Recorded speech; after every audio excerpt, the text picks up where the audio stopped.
The word aray in Filipino, it means ouch. So if you don't have budget and you buy this helmet, it's really ouch for the pocket.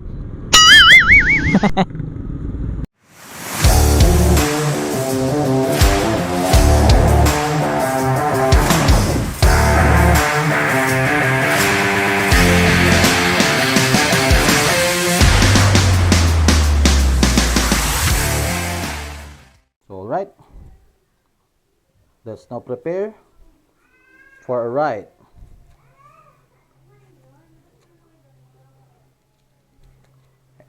Okay, let's teleport from my room to my bike. Are you ready, bros? Let's ride. Oh yeah! Woo! So we are now here cruising in the North Road National Highway of Palawan, and right now I'm wearing the ARAI RX7X, also known in the US as the Corsair X or Corsair 10. I just don't know why they changed the name, but basically it's the same helmet. ARAI is also a legend when it comes to helmets. They have been in the industry since 1950s. The company started first as the producer of sun visor caps for the Japanese army in the early 1900s, and then they also produced or manufactured sewing machines, and then later on they started producing helmets for the construction industry. But during that time they were not yet using the EPS or expanded polystyrene, which they are using right now, or what we also call the styrofoam. Before they were using corks as the impact absorber. In 1952, when they were given the license to operate and produce motorcycle helmets, that's the time when they started producing helmets for motorcycle riders. I think the company is a little older than the Shoei, but both are Japanese and quality brands. Shoei, I think they started 1960s, whereas the ARAI started at 1952 in producing motorcycle helmets. So now we're going to test the ARAI RX7X.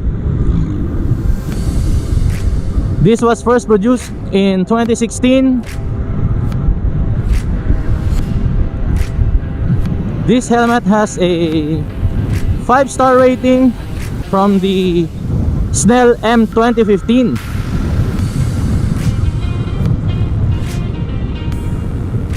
Which means this helmet complies with the highest standards when it comes to safety. So bravo!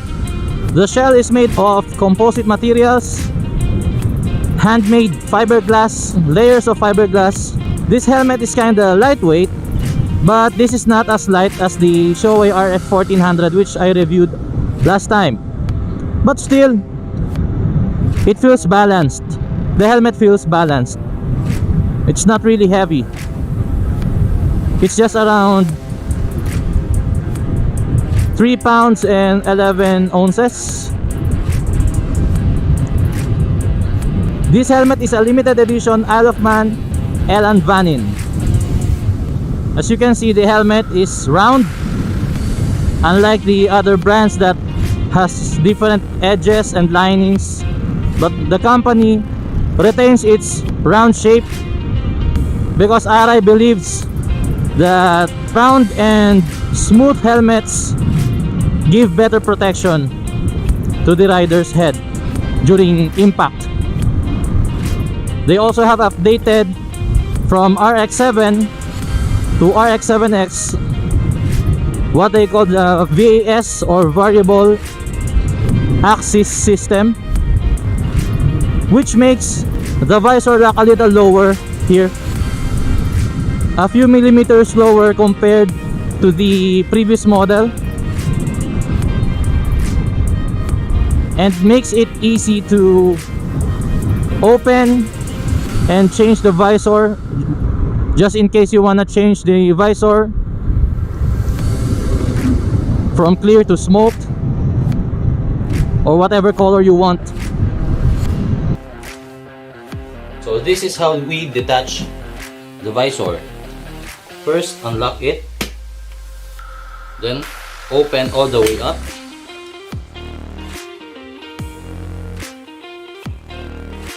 and then there's a lever here, and at the other side.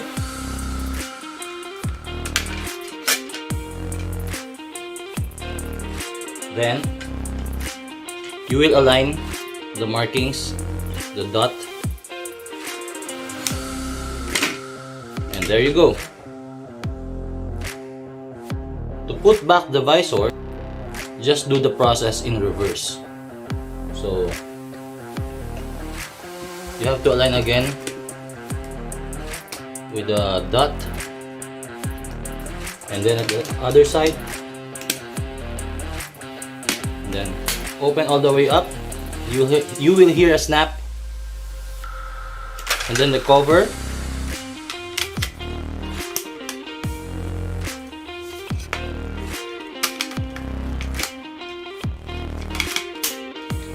So there you go. By the way, this helmet is not cheap.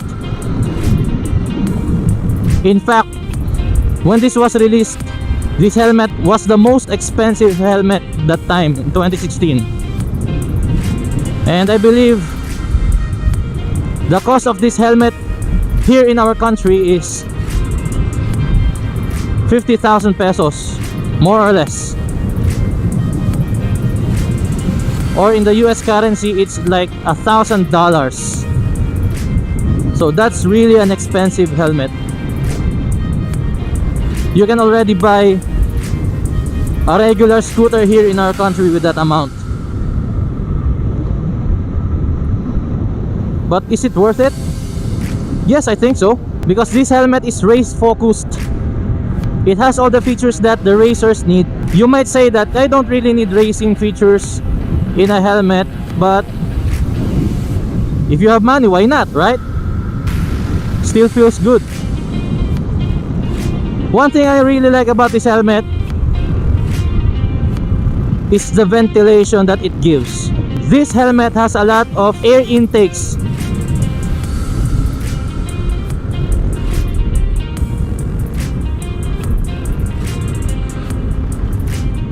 So this helmet has one here at the center, which is increased by 19% from the previous model according to ARAI.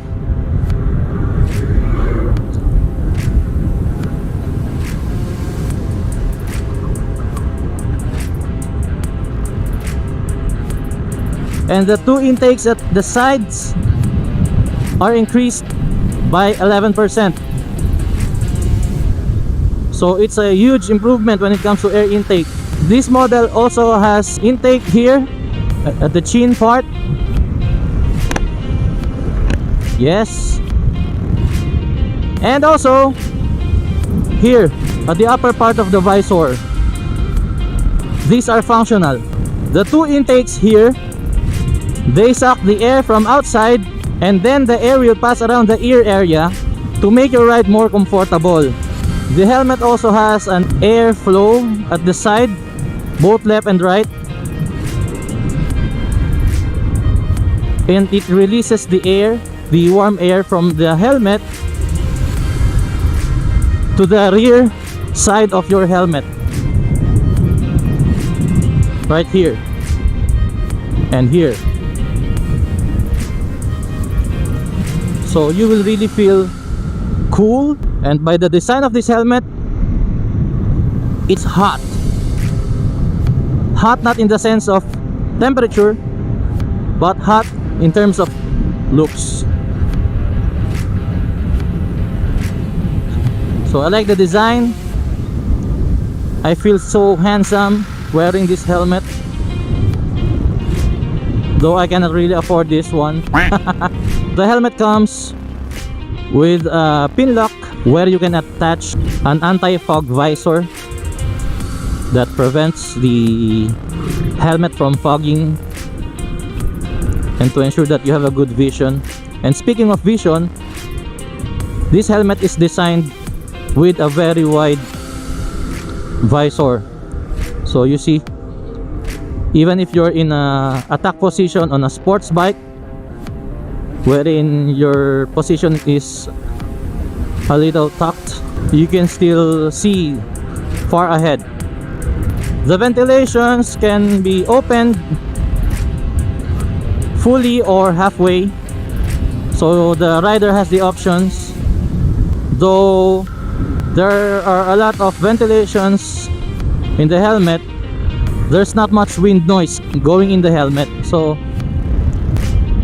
another good job from the designers or the engineers. And now let's talk about the lining. One cool feature also of this helmet is that they use a foam which maintains its acidic state just like the human skin, but that prevents the helmet's lining from fouling because it has a deodorizing effect, and it also has antimicrobial features. So what more can you ask for? That's what you get in a 50,000 peso or 1,000 US dollar amount of helmet. Wow! Whew. So the owner must be really proud of this helmet. It fits me well.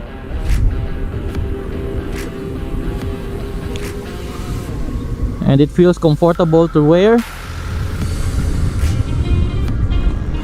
The shell is not so big. And speaking of size, one thing that I've noticed that when you're shifting from an affordable helmet and then you're going to buy a premium helmet like this, you have to opt for one size bigger. So from large,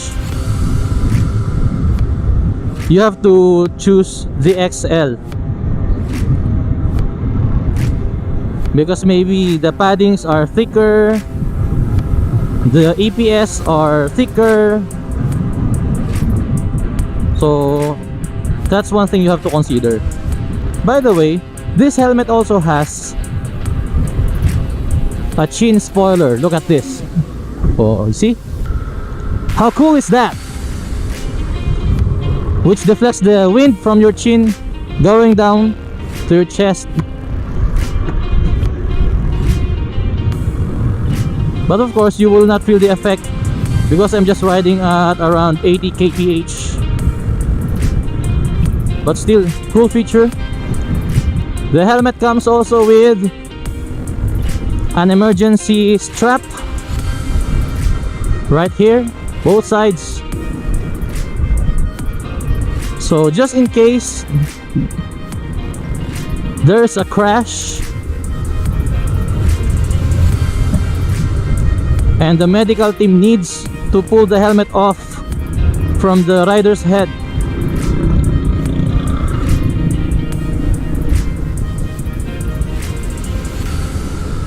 so they will not worsen the injury just in case there is, because the cheek pads can be removed for the medical team to remove the helmet easily.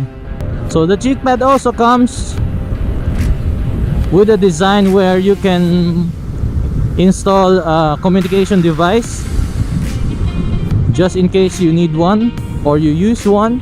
The helmet strap is double D-ring, so everybody knows that double D-ring is the most reliable and most durable helmet strap, which pro racers use or prefer. And before I forget, the helmet also comes with a rear spoiler. So it adds stability to the shell to give it an improved aerodynamics,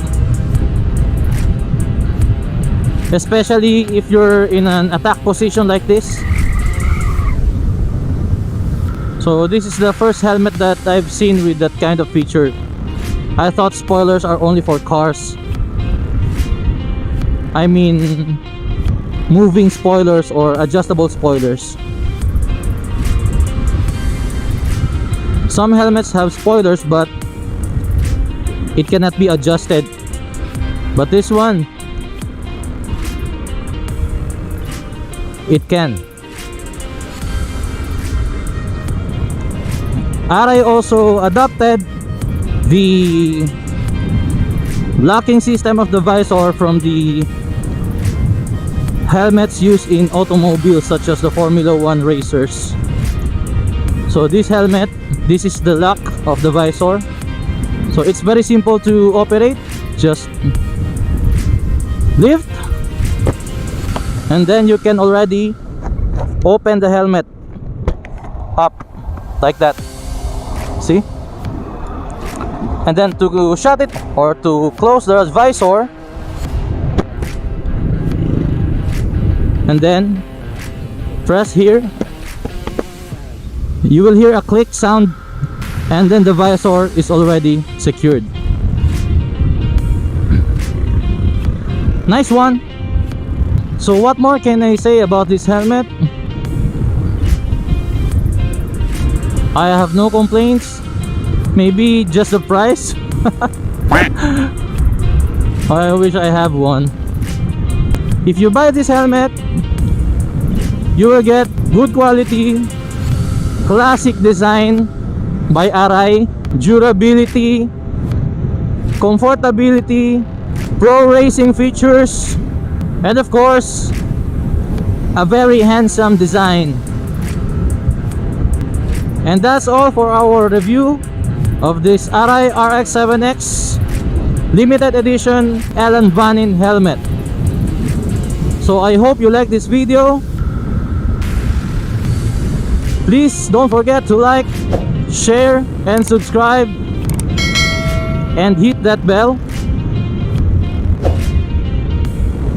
to be updated for more videos every Sunday.